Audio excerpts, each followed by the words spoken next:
The Laurels by William Hope Hodgson.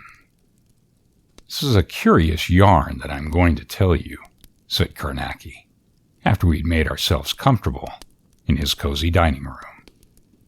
I have just got back from the west of Ireland, he continued. Wentworth, a friend of mine, has lately had rather an unexpected legacy in the shape of a large estate and manor about a mile and a half outside the village of Cornton. This place is named Gannington Manor, and has been empty a great number of years, as you will find in almost always the case with houses reputed to be haunted, as it is usually termed.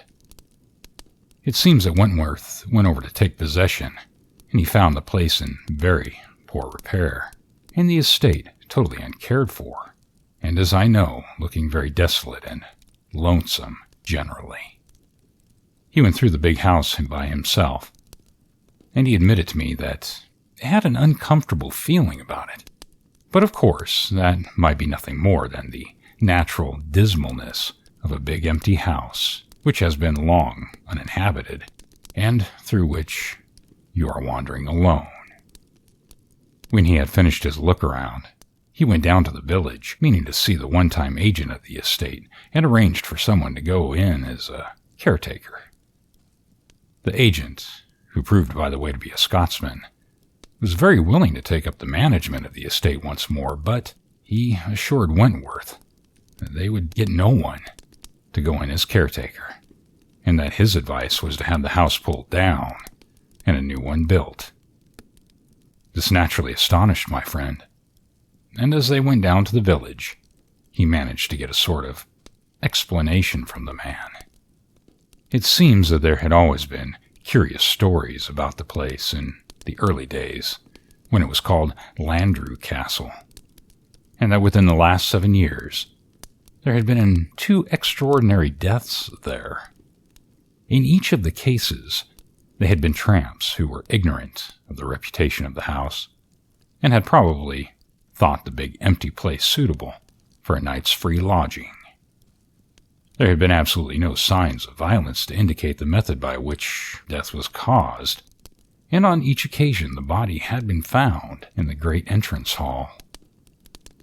By this time they had reached the inn where Wentworth had put up, and he told the agent that he would prove that it was all rubbish about the haunting by staying a night or 2 in the manor himself. The death of the tramps was certainly curious, but did not prove that any supernatural agency had been at work. They were but isolated incidents, spread over a large number of years by the memory of the villagers, which was so natural enough in a place like Cornton. Tramps had to die sometime and in some place, and it proved nothing that 2 out of possibly hundreds who had slept in the empty house had happened to take the opportunity to die under shelter. But the agent took his remark very seriously, and both he and Dennis, the landlord of the inn, tried their best to persuade him not to go.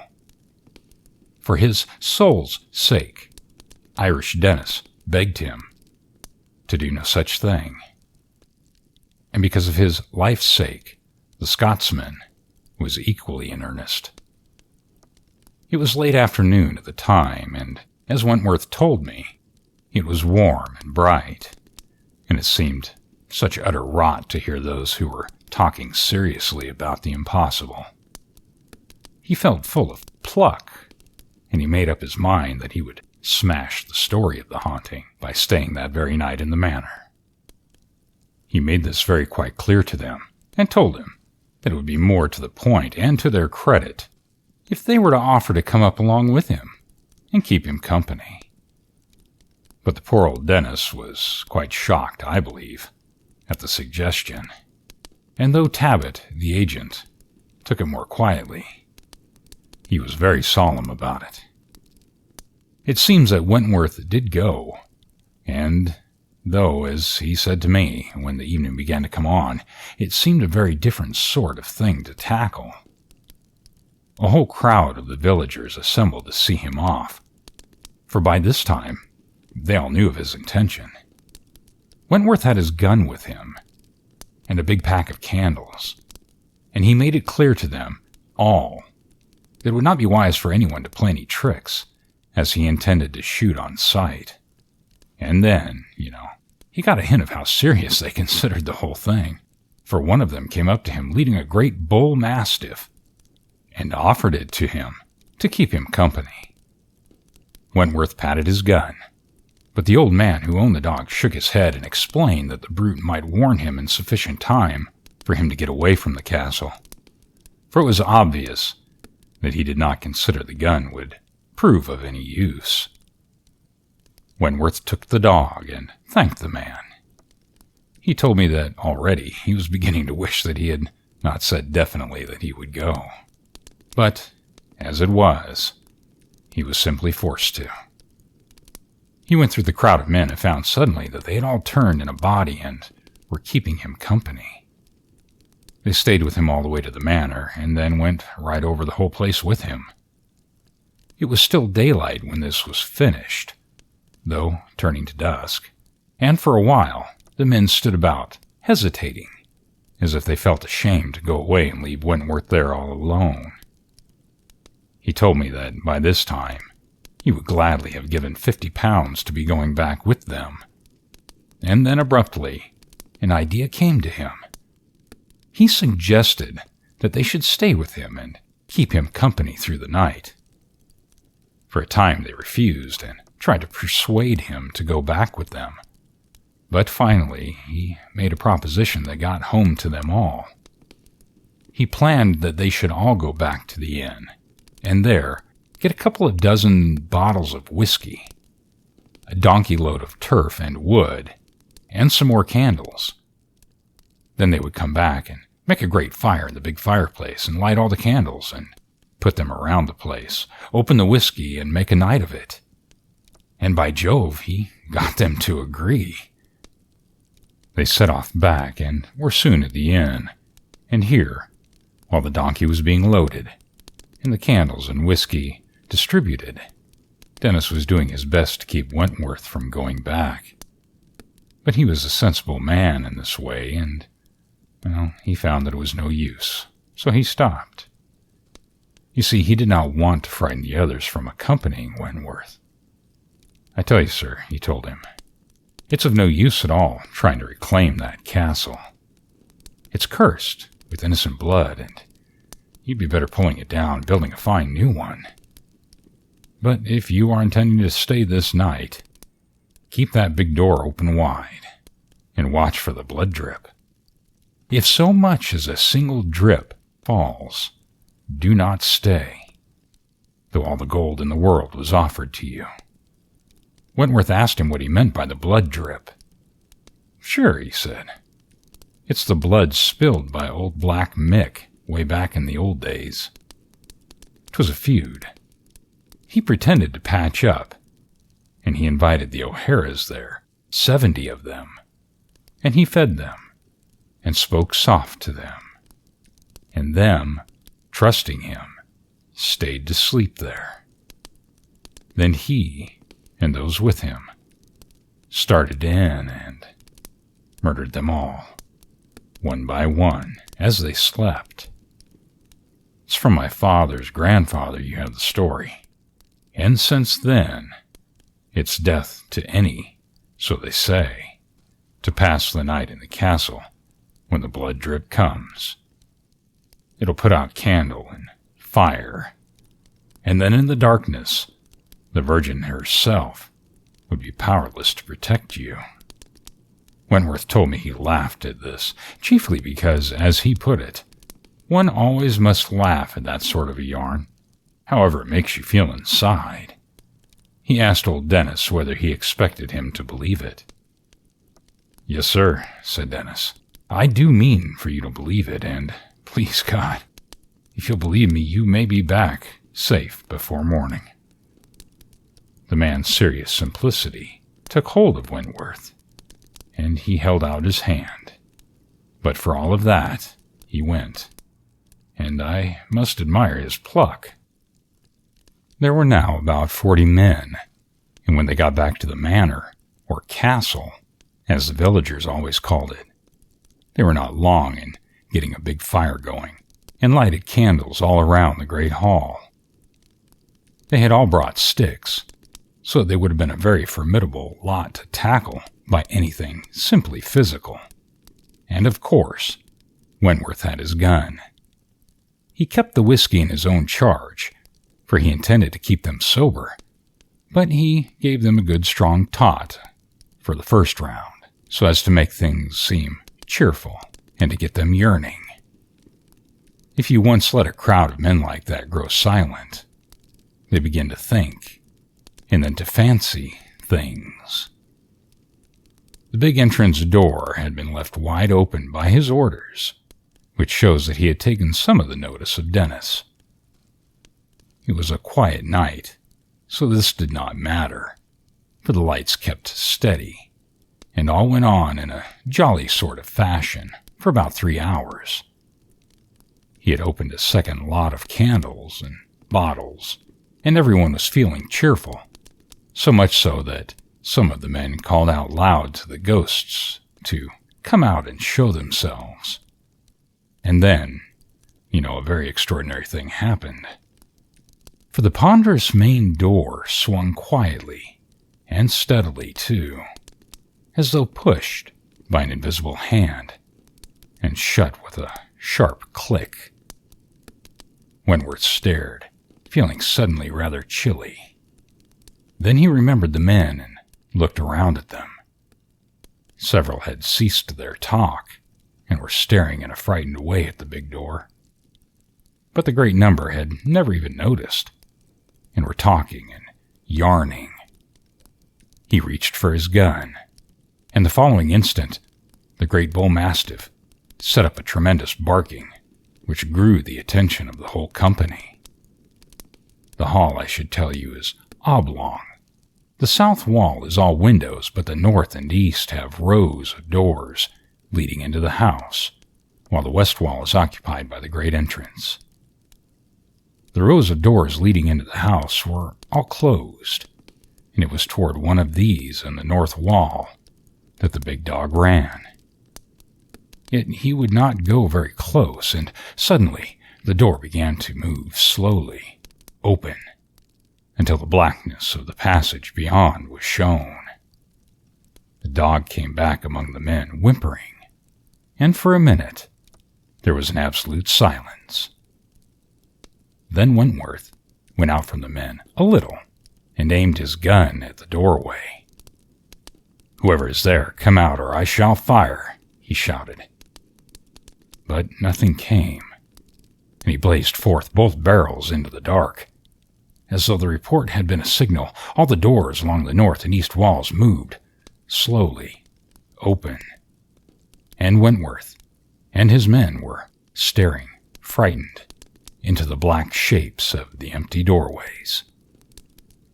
Wentworth loaded his gun quickly and called to the dog, but the brute was burrowing away in among the men, and this fear on the dog's part frightened Wentworth more, he told me, than anything.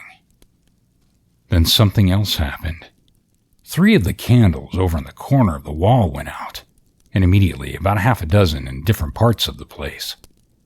More candles were put out, and the hall had become quite dark in the corners. The men were all standing now, holding their clubs and crowded together, and no one said a word. Wentworth told me he felt positively ill with fright. I know the feeling. Then suddenly something splashed on the back of his left hand. He lifted it and looked. It was covered with a great splash of red that dripped from his fingers. An old Irishman near him saw it and croaked out in a quavering voice, "The blood drip." When the old man called out, they all looked, and in the same instant others felt it upon them. There were frightened cries of, "The blood drip! The blood drip!" And then about 12 candles went out simultaneously, and the hall was suddenly dark. The dog let out a great, mournful howl, and there was a terrible, horrible silence, with everyone standing rigid. Then the tension broke, and there was a mad rush for the main door. They wrenched it open and tumbled out into the dark, but something slammed it with a crash after them and shut the dog in, for Wentworth heard it howling as they raced down the drive. Yet no one had the pluck to go back and let it out, which does not surprise me. Wentworth sent for me the following day. He had heard of me in connection with the Steeple Monster case. I arrived by the night mail and put up with Wentworth at the inn. The next day we went up to the old manor, which certainly lies in rather a wilderness, though what struck me most was the extraordinary number of laurel bushes about the house. The place was smothered with them, so that the house seemed to be growing up out of a sea of green laurel. These, and the grim ancient look of the old building, made the place look a bit dank and ghostly, even by daylight. The hall was a big place, and well lit by daylight, for which I was not sorry. You see, I had been rather wound up by Wentworth's yarn. We found one rather funny thing, and that was the great bull mastiff, lying stiff, with its neck broken. This made me feel very serious, for it showed that, whether the cause was supernatural or not, there was present in the house some force exceedingly dangerous to life. Later, while Wentworth stood guard with his shotgun, I made an examination of the hall. The bottles and mugs from which the men had drunk their whiskey were scattered about, and all over the place were the candles, stuck upright in their own grease. But in the somewhat brief and general search, I found nothing, and decided to begin my usual exact examination of every square foot of the place, not only of the hall in this case, but of the whole interior of the castle. I spent 3 uncomfortable weeks searching, but without any result of any kind. And you know, the care I take at this period is extreme, for I have solved hundreds of cases of so-called hauntings at this early stage, simply by the most minute investigations, and the keeping of a perfectly open mind. But as I have said, I found nothing. During the whole of the examination, I got Wentworth to stand guard with his loaded shotgun, and I was very particular that we were never caught there after dusk. I decided now to make the experiment of staying a night in the great hall, of course protected. I spoke about it to Wentworth, but his own attempt had made him so nervous that he begged me to do no such thing. However, I thought it well worth the risk, and I managed in the end to persuade him to be present. With this in view, I went to the neighboring town of Gaunt, and by an arrangement of the chief constable, I obtained the services of 6 policemen with their rifles. The arrangement was unofficial, of course, and the men were allowed to volunteer with a promise of payment. When the constables arrived early that evening at the inn, I gave them a good feed, and after that we all set out for the manor. We had 4 donkeys with us, loaded with fuel and other matters, also 2 great border hounds, which one of the police led. When we reached the house, I set the men to unload the donkeys, while Wentworth and I set to seal all the doors, except the main entrance, with tape and wax, for if the doors were really opened, I was going to be sure of the fact. I was going to run no risk of being deceived by ghostly hallucinations or mesmeric influence. By the time that was done, the policemen had unloaded the donkeys and were waiting, looking about them curiously. I set 2 of them to lay a fire in the big grate, and the others I used as I required them. I took one of the border hounds to the end of the hall furthest from the entrance, and there I drove a staple into the floor, to which I tied the dog with a short tether. Then round him I drew upon the floor the figure of a pentacle in chalk. Outside of the pentacle, I made a circle with garlic. I did exactly the same thing with the other hound, but over more in the northeast corner of the big hall, where the 2 rows of doors make the angle. When this was done, I cleared the whole center of the hall and put one of the policemen to sweep it, after which I had all my apparatus carried into the cleared space. Then I went over to the main door and hooked it open, so that the hook would have to be lifted out of the hasp before the door could be closed. After that, I placed lighted candles before each of the sealed doors, and one in each corner of the big room. I then lit the fire. When I saw that it was properly alight, I got all the men together by the pile of things in the center of the room and took their pipes from them. For as the Sadducean has it, there must be no light coming from within the barrier, and I was going to make sure. I got my tape measure then, and I measured out a circle 33 feet in diameter and immediately chalked it out. The police and Wentworth were tremendously interested, and I took the opportunity to warn them that this was no piece of silly mumming on my part, but done with a definite intention of erecting a barrier between us and any abhuman thing that the night might show to us. I warned them that as they valued their lives, and more than the lives it might be, no one must on any account whatsoever pass beyond the limits of the barrier that I was making. After I had drawn the circle, I took a bunch of the garlic and smudged it right around the chalk circle, a little outside of it. Then this was complete. I called for candles from my stock of materials. I set the police to lighting them, and as they were lit, I took them and sealed them down to the floor, just within the chalk circle, 5 inches apart. As each candle was measured approximately 1 inch in diameter, it took 66 candles to complete the circle, and I need hardly say that every number and measurement has a significance. Then from candle to candle, I took a guard of human hair, entwining it alternately to the left and to the right, until the circle was completed, and the ends of the hair shod with silver, and pressed into the wax of the 66th candle. It had now been dark for some time, and I made haste to go to get the defense complete. To this end, I got all the men together and began to fit the electric pentacle right around us, so that the 5 points of the defensive star came just within the hair circle. This did not take me long, and a minute later I had connected up the batteries, and the weak blue glare of the intertwining vacuum tubes shone all around us. I felt happier then, for this pentacle is, as you all know, a wonderful defense.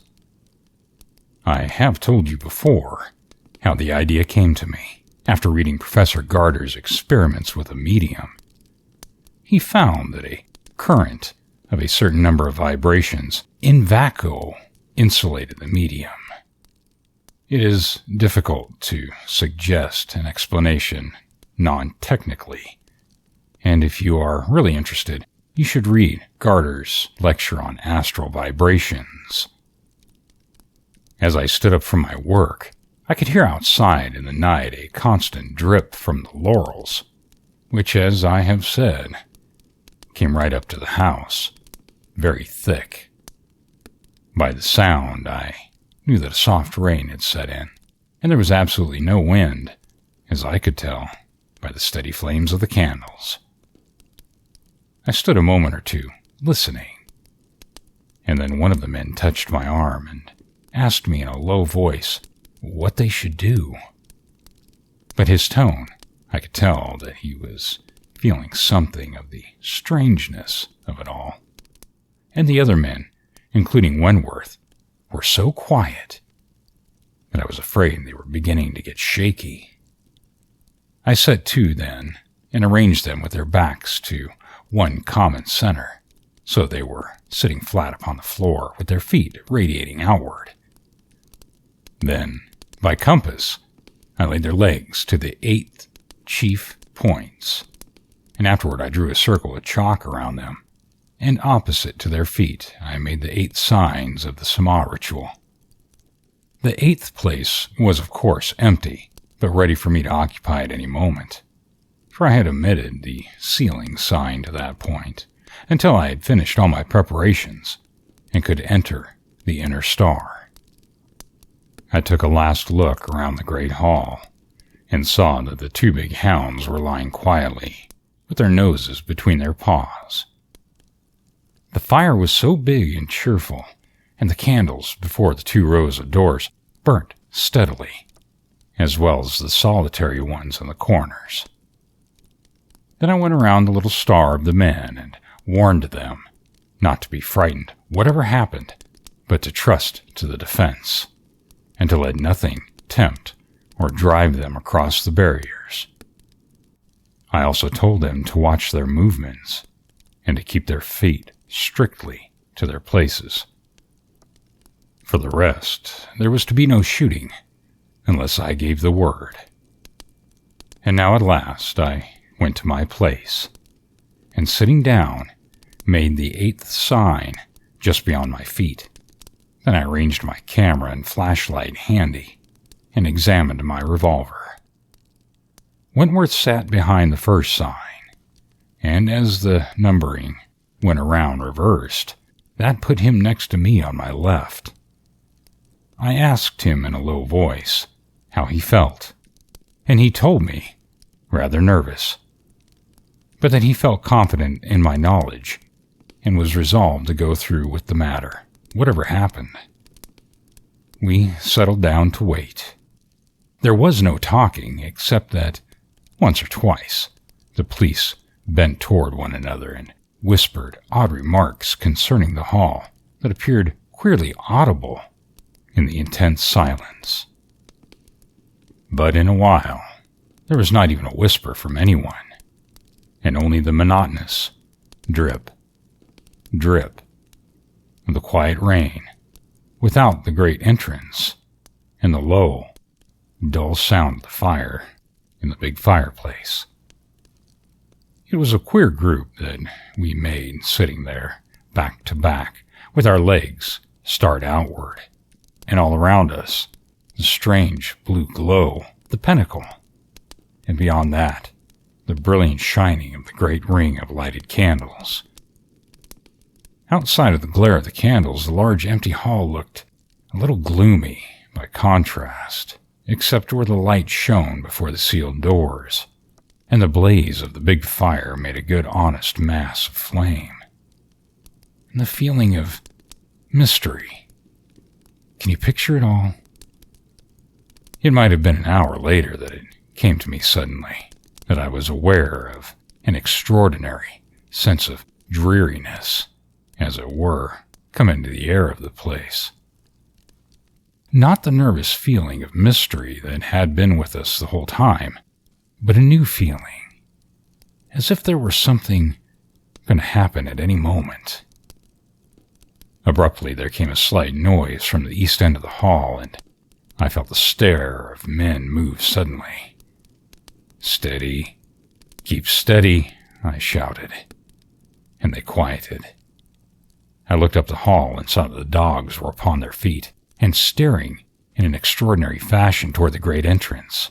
I turned and stared also, and felt the men move as they craned their heads to look.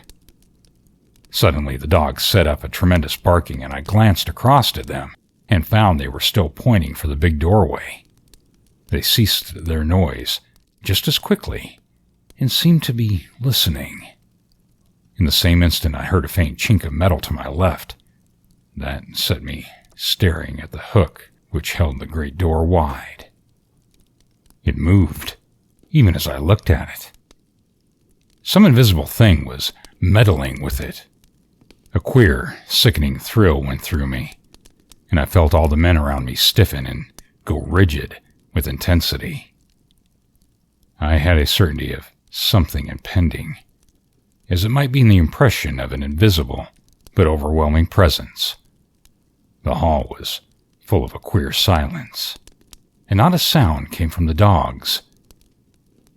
Then I saw the hook slowly raised from out of its hasp, without any visible thing touching it. Then a sudden power of movement came to me. I raised my camera with the flashlight fixed and snapped it at the door. There came the great blare of the flashlight, and a simultaneous roar of barking from the two dogs.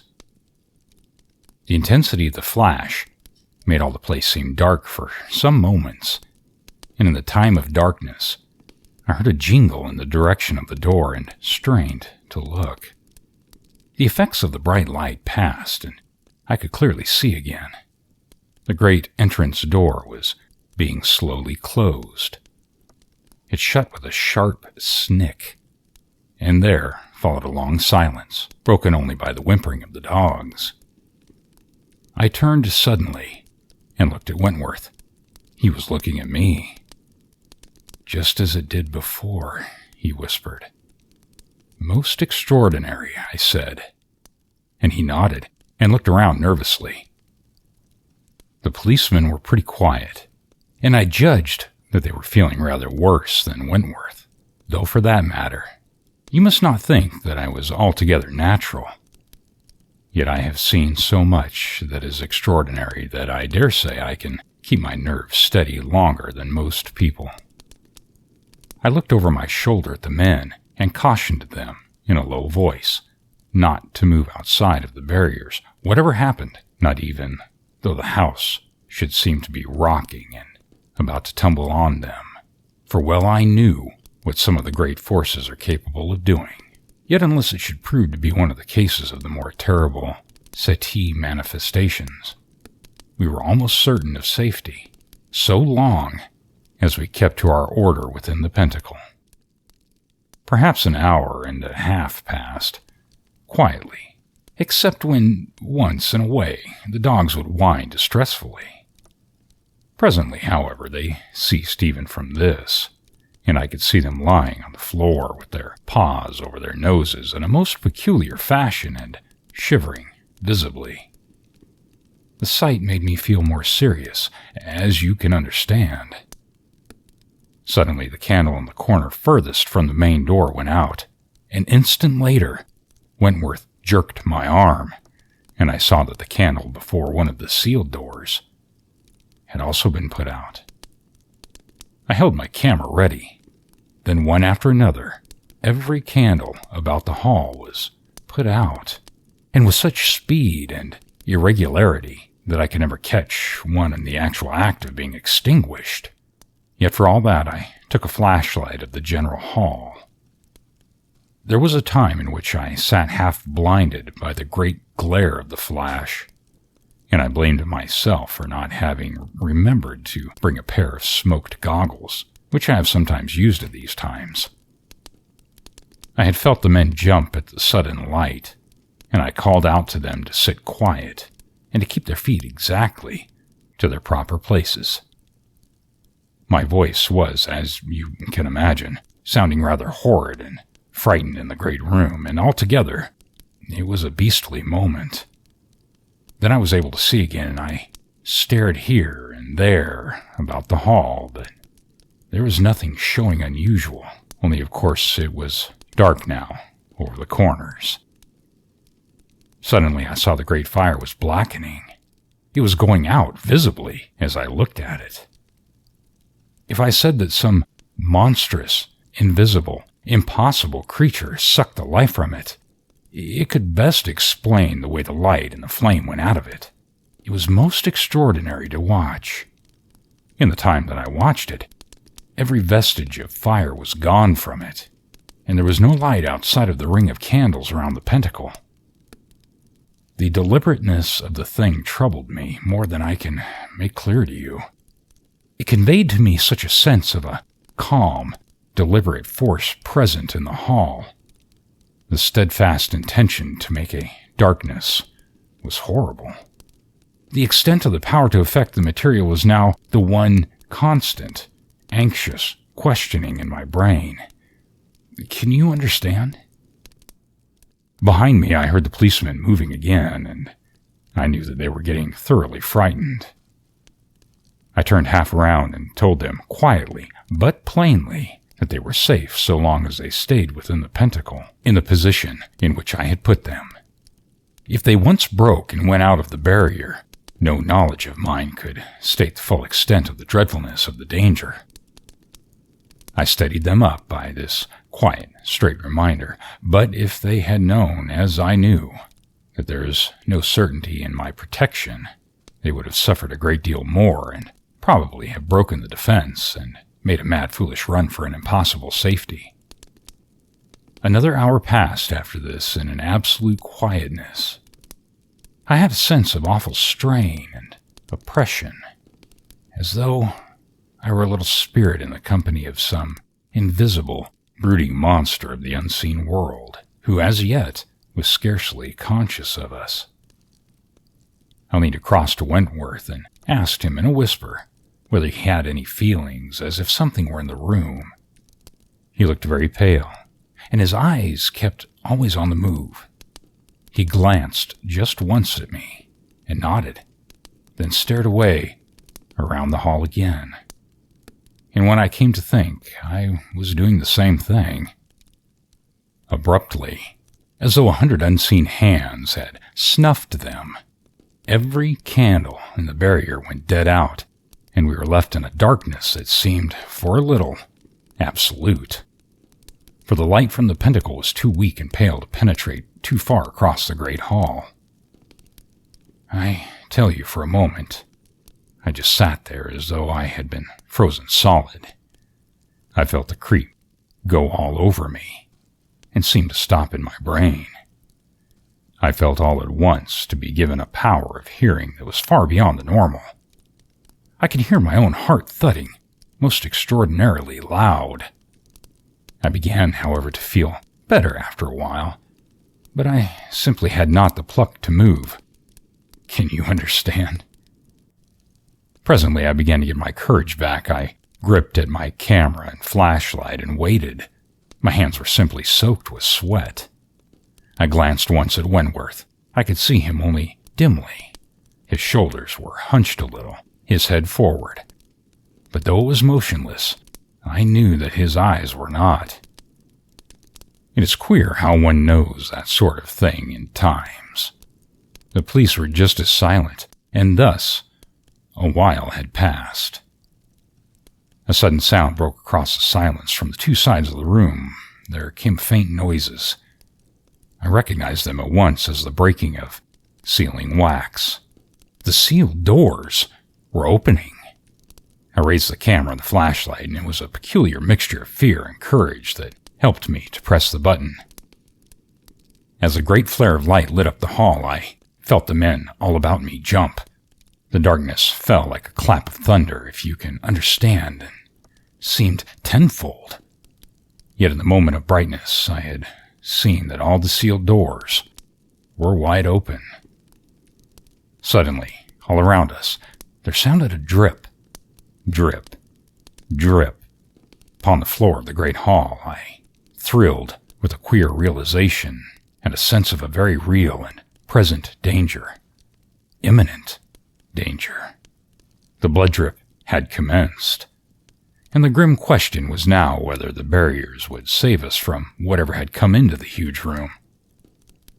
Through some awful minutes, the blood drip continued to fall in an increasing rain, and presently some began to fall within the barriers. I saw several great drops splash and star upon the pale, glowing, intertwining tubes of the electric pentacle. But strangely enough, I could not trace that any fell amongst us. Beyond the strange, horrible noise of the drip, there was no other sound. And then abruptly, from the border hound over in the far corner, there came a terrible, yelling howl of agony, followed instantly by a sickening, breaking noise and an immediate silence. If you have ever went out shooting, broken a rabbit's neck, you will know the sound, in miniature, like lightning. The thought sprang into my brain. It has crossed the pentacle, for you will remember that I had made one about each of the dogs. I thought instantly, with a sick apprehension of our own barriers. There was something in the hall with us that had passed the barrier of the pentacle about one of the dogs. In the awful succeeding silence, I positively quivered, and suddenly one of the men behind me gave out a scream, like any woman, and bolted for the door. He fumbled and had it open in a moment. I yelled to the others not to move, but they followed like sheep, and I heard them kick the candles flying in their panic. One of them stepped on the electric pentacle and smashed it, and there was an utter darkness. In an instant I realized that I was defenseless against the powers of the unknown world, and with one savage leap I was out of the useless barrier and instantly through the great doorway and into the night. I believe I yelled with a sheer fright. The men were a little ahead of me, and I never ceased running, and neither did they. Sometimes I glanced back over my shoulders, and I kept glancing into the laurels, which grew all along the drive. The beastly things kept rustling in a sort of a hollow way, as though something were keeping parallel with me amongst them. The rain had stopped, and a dismal little wind kept moaning through the grounds. It was disgusting. I caught Wentworth and the police at the lodge gate. We got outside and ran all the way to the village. We found old Dennis waiting up for us, and half the villagers to keep him company. He told us that he had known in his soul that we should come back, that is, if we came back at all, which is not a bad rendering of his remark. Fortunately, I had brought my camera away from the house, possibly because the trap had happened to be over my head. Yet I did not go straight away to develop it, but sat with the rest of the bar, where we talked for some hours, trying to be coherent about the whole horrible business. Later, however, I went up to my room and proceeded with my photography. I was steadier now, and it was just possible, so I hoped, that the negatives might show something. On 2 of the plates I found nothing unusual, but on the third, which was the first one that I had snapped, I saw something that made me quite excited. I examined it very carefully with a magnifying glass. Then I put it to the wash and slipped a pair of rubber overshoes over my boots. The negative had shown me something very extraordinary, and I had made up my mind to test the truth of what it seemed to indicate without losing another moment. It was no use telling anything to Wentworth and the police until I was certain, and also I believed that I stood a greater chance to succeed myself, though for that matter I do not suppose anything would have taken them up to the manor again that night. I took my revolver and went quietly downstairs and into the dark. The rain had commenced again, but that didn't bother me. I walked hard. When I came to the lodge gates, a sudden queer instinct stopped me from going through, and I climbed the wall into the park. I kept away from the drive and approached the building through the dismal, dripping laurels. You can imagine how beastly it was. Every time a leaf rustled, I jumped. I made my way round the back of the big house and got in through a little window, which I had taken note of during my search, for of course I knew the whole place from roof to cellars. I went silently up to the kitchen stairs, fairly quivering with fear. At the top, I went to the left and then into a long corridor that opened through one of the doorways we had sealed into the big hall. I looked up and saw a faint flicker of light away at the end. I tiptoed silently toward it, holding my revolver ready. As I came near to the open door, I heard men's voices and then a burst of laughing. I went on until I could see into the hall. There were several men there, all in a group, They were well dressed, and one, at least, I saw was armed. They were examining my barriers against the supernatural, with a good deal of unkind laughter. I never felt such a fool in my life. It was plain to me that they were a gang of men who had made use of the empty manor, perhaps for years, for some purpose of their own, and now that Wentworth was attempting to take possession, they were acting up on the traditions of the place, with the view of driving him away and keeping so useful a place still at their disposal. But what they were, whether coiners, thieves, inventors, or what, I could not imagine. Presently, they left the pentacle and gathered around the living border hound, which seemed curiously quiet, as though it were half drugged. There was some talk as to whether to let the poor brute live or not, but finally they decided it would be good policy to kill it. I saw two of them force a twisted loop of rope into its mouth, and the two bits of the loop were brought together to the back of the hound's neck. Then a third man thrust a thick walking stick through the two loops. The two men with the rope stooped to hold the dog so that it could not see what was done, but the poor beast gave a sudden awful howl, and immediately there was a repetition of the uncomfortable breaking sound I had heard earlier in the night, as you will remember. The men stood up and left the dog lying there, quiet now, as you may suppose.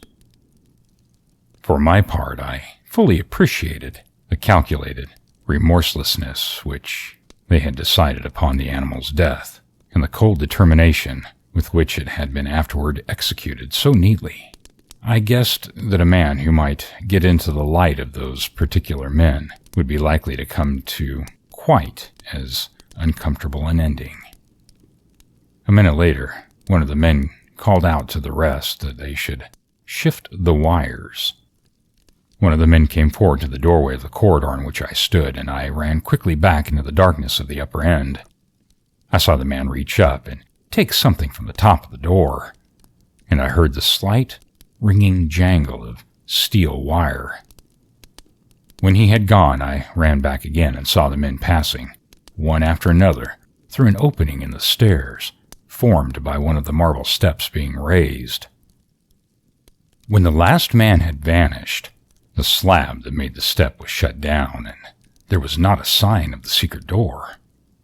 It was the 7th step from the bottom, as I took care to count, and a splendid idea, for it was so solid that it did not ring hollow, even to a fairly heavy hammer, as I found later. There is little more to tell. I got out of the house as quickly and quietly as possible, and back to the inn. The police came without any coaxing when they knew that the ghosts were normal flesh and blood. We entered the park in the manor in the same way as I had done. Yet when we tried to open the step, we failed, and had finally had to smash it. This must have warned the haunters, for when we descended to the secret room which we found at the end of the long and narrow passage in the thickness of the walls, we found no one. The police were horribly disgusted, as you can imagine, but for my part I did not care either way. I had laid the ghosts, as you might say, and that was what I had set out to do. I was not particularly afraid of being laughed at by the others, for they had all been thoroughly taken in, and in the end, I had scored without their help. We searched right through the secret ways and found that there was an exit at the end of a long tunnel which opened in the side of a well out in the grounds. The ceiling of the hall was hollow and reached by a little secret stairway inside of the big staircase. The blood drip was merely colored water, dropped through the minute crevices of the ornamental ceiling. How the candles in the fire were put out, I do not know, for the haunters certainly did not act quite up to the tradition which held that the lights were put out by the blood drip. Perhaps it was too difficult for them to direct the fluid without positively squirting it, which might have given the whole thing away. The candles and the fire may possibly have been extinguished by the agency of carbonic acid gas, but how suspended I have no idea. The secret hiding places were, of course, ancient. There was also, did I tell you, a bell, which they had rigged up to ring when anyone entered the gates at the end of the drive. If I had not climbed the wall, I should have found nothing for my pains, for the bell would have warned them had I gone in through the gateway. What was on the negative? I asked with much curiosity. A picture of the fine wire with which they were grappling for the hook that held the entrance door open. They were doing it from one of the crevices in the ceiling. They had evidently made no preparation for lifting the hook. I suppose they never thought that anyone would make use of it, and so they had to improvise a grapple. The wire was too fine to be seen by the amount of light we had in the hall, but the flashlight picked it out. Do you see here?